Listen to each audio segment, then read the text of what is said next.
Ultimatum combines two things: a further development of the government-backed clandestine conspiracy against superheroes, and parody. The former continues the plot established in Fearful Symmetry. The latter is a send-up of the Superfriends, the long-running Hanna-Barbera Saturday morning DC animated series that starred the biggest names of the DC universe, and Aquaman. Just in case you're not familiar with the series, I'm going to spend about the next 5 minutes or so talking about it, so you can skip ahead if you want. I won't be offended. Superfriends started in 1974, the same year as Star Trek the Animated Series, actually, and was also done by Filmation.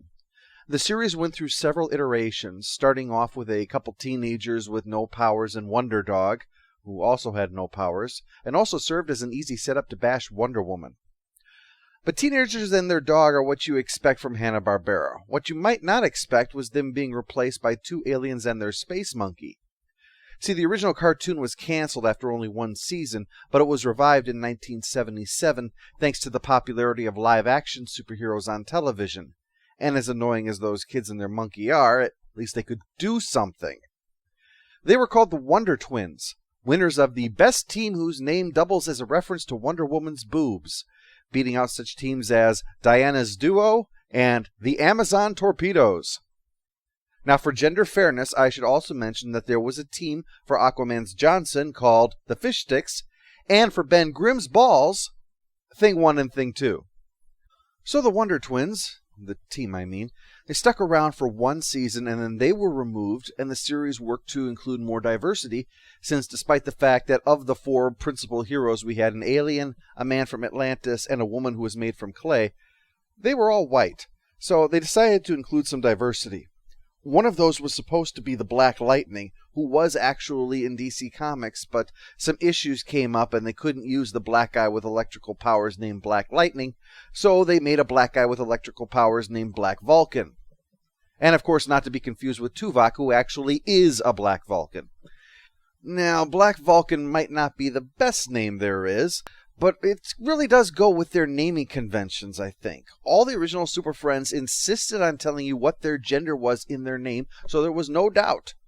So in that context, I suppose it doesn't make any less sense to announce to the world, "I'm black" in your name, than it is to say, "I'm a man," when you are wearing brightly colored underwear to draw people's eyes to your crotch bulge. But it should be mentioned that this was done with the best of intentions, because I present to you what happened when Hanna-Barbera did their live-action version, The Legend of the Superheroes. All around the country, there are regional and local superheroes that aren't as well known, especially in the minority areas.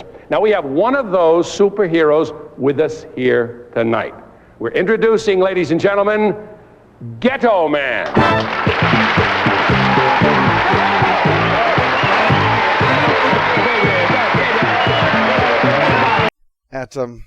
At least it's not a white guy in blackface. The same can't be said of the two other heroes who were created at this time. The first is Apache Chief, who is not actually a chief. But as he is an American Indian, he must have Indian tracking abilities, the show's words, and must speak stoically. And he has a shrink ray that looks like a peace pipe. But he has Chief in the name because it's likely the first name for a type of person that popped in someone's head when Indians were mentioned.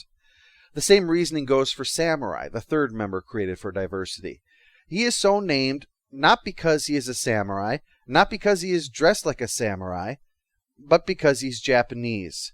His hair is the only reason that it makes slightly more sense to call him Samurai than Cowboy. It honestly wouldn't have surprised me if the other Super Friends called him that because it was also the first name that popped in their heads. Probably Batman. And then when he was angry about it, he pointed out that naming him Samurai because he's from Japan means Batman should be called Knight because he's from Europe. And then Batman thought for 5 seconds, added dark to the front, and said, "Nice work, Samurai, nice work indeed." And Samurai was stuck with that. Samurai must naturally speak in a halting, stereotypically Asian way as well, but I guess we must be grateful. After that whole Ghetto Man thing, it honestly wouldn't have shocked me if they created some Japanese Hulk form from the Hiroshima bombing, and then named him Okinawa for absolutely no reason whatsoever. So with that backstory, let's cut to JLU. As a further homage to Super Friends, it starts out with an oil rig being attacked by lava men. where the 4 original Superfriends, Superman, Wonder Woman, Batman, and Aquaman, all come to the rescue. If it collapses, we're gonna have the worst oil spill in history on our hands. So that's what really happened in the Gulf. I think we all owe BP an apology. These geniuses dug right into the Earth's magma. I told them this abiotic oil rig was a mistake. My reviews are targeted at people who love jokes about discredited geological theories and titties. It's a small market, but it's mine. Joining in are a team that I guess they'd already encountered, the Ultimatum. The Japanese guy with tornado powers is named Wind Dragon. The black guy with electrical powers is named Juice. The Indian guy who grows huge is named Long Shadow. And Downpour and Shifter as the alien-looking twins who do water and animal-based attacks. The Ultimatum do seem to know what they're doing, though, dispatching the lava men far easier than the JLU members were, but they're unintentionally insufferable. Wind Dragon is too corny even for Superman. Yeah, even for Superman! And they seem to view the JLU as old-timers who need rescuing. But not out of disrespect, as Wind Dragon shows when he rejects their offer to join the League with humility that they haven't yet lived up to their example. I only hope that one day, the Ultimatum can live up to your legend. Oh, for crying out loud. I haven't been this sick since I drunk a whole bottle of kryptonite whiskey.